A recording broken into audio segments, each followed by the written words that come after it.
Halo, assalamualaikum warahmatullahi wabarakatuh.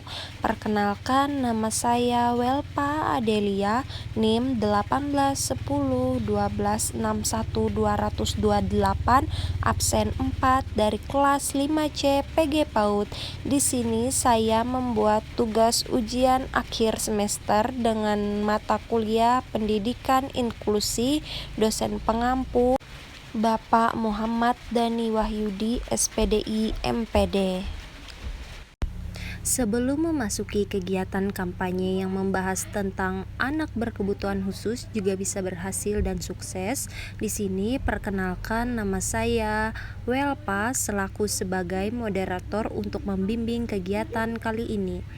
Nah, di sebelah kanan ada pasangan kandidat 1 yang beranggotakan Auril dan Adelia dari jurusan PG PAUD angkatan 2018. Dan di sebelah kiri saya ada pasangan kandidat 2 yang beranggotakan Amal dan Nadia dari jurusan PG PAUD angkatan 2017-2018.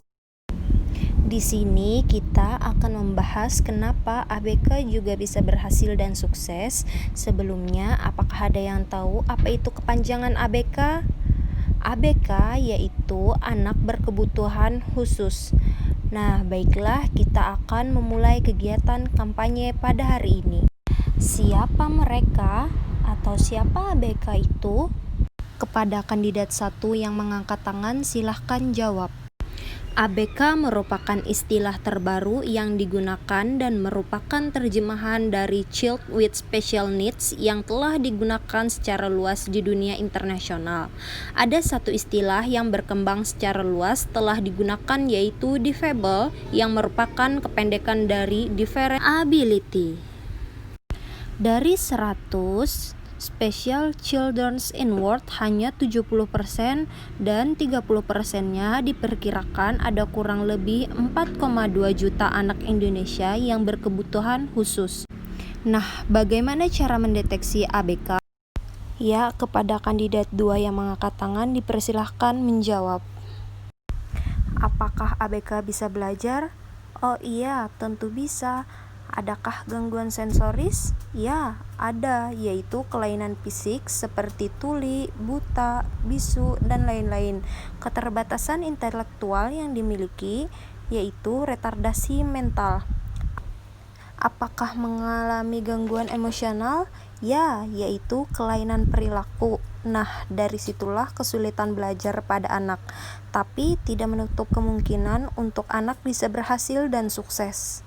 Terima kasih kepada kandidat 2 yang menjawab. Selanjutnya, klasifikasikan bagaimana ABK menurut kalian. ABK adalah anak yang memiliki kelainan mental. Nah, dalam kelainan mental dibagi menjadi 3 bagian, yaitu yang pertama ada mental tinggi atau gifted, yang kedua ada mental rendah, dan yang ketiga ada kesulitan belajar spesifik. Bagaimana dengan istilah kelainan fisik itu? Seperti tubuh, penglihatan, pendengaran, dan verbal. Bagaimana dengan istilah kelainan emosi? Seperti gangguan perilaku, anak hiperaktif atau ADHD, dan gangguan konsentrasi atau ADD. Menurut IDEA, secara umum klasifikasi dari anak berkebutuhan khusus dibagi menjadi 3, yakni yang pertama, anak dengan gangguan fisik seperti tunanetra, yaitu anak yang indera penglihatannya tidak berfungsi, yaitu anak yang kehilangan seluruh atau sebagian daya pendengarannya. Selanjutnya, tunadaksa, yaitu anak yang mengalami kelainan atau cacat. Yang kedua, anak dengan gangguan emosi dan perilaku, seperti tunalaras, yaitu anak yang mengalami kesulitan dalam penyesuaian diri. Hiperaktif, secara psikologis, hiperaktif adalah gangguan tingkah laku yang tidak normal. Yang ketiga, ada anak dengan gangguan intelektual, yaitu tunagrahita, yaitu anak yang secara nyata mengalami hambatan dan keterbelakangan perkembangan mental intelektual. Dan yang terakhir, autisme yaitu gangguan perkembangan anak yang disebabkan oleh adanya gangguan pada sistem saraf pusat. Selanjutnya, kita akan membahas beberapa terapi pada anak berkebutuhan khusus. Apakah ada yang bisa menyebutkan dan menjelaskan? Terapi yang pertama ada Applied Behavioral Analysis atau ABA. ABA adalah jenis terapi yang telah lama dipakai dan didesain khusus untuk anak dengan autisme.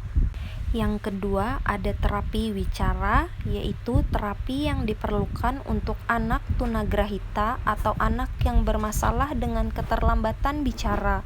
Dengan adanya deteksi dini diperlukan untuk mengetahui seawal mungkin menemukan gangguan kemampuan berkomunikasi pada anak tersebut. Yang ketiga, terapi musik untuk tunarungu. Kerusakan pendengaran merupakan salah satu kecacatan syaraf yang paling merusakkan. Kecacatan pendengaran merupakan handikap komunikasi dengan masyarakat.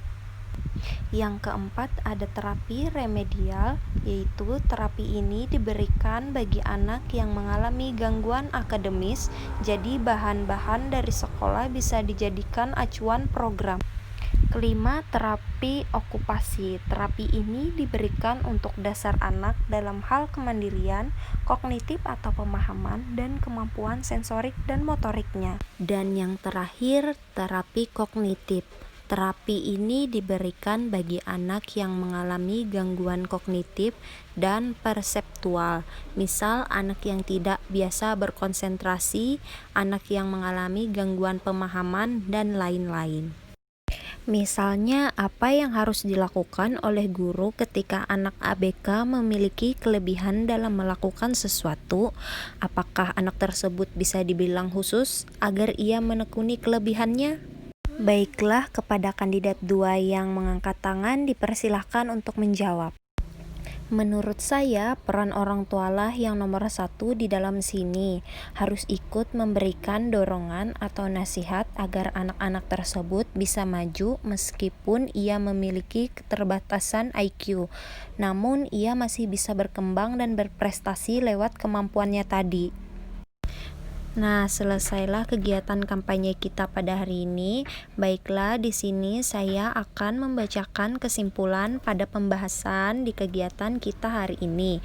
Maka dapat disimpulkan bahwa anak berkebutuhan khusus menurut Hayward tahun 2002 adalah anak yang memiliki karakteristik pada umumnya tanpa selalu menunjukkan pada ketidakmampuan mental, emosi, atau fisik.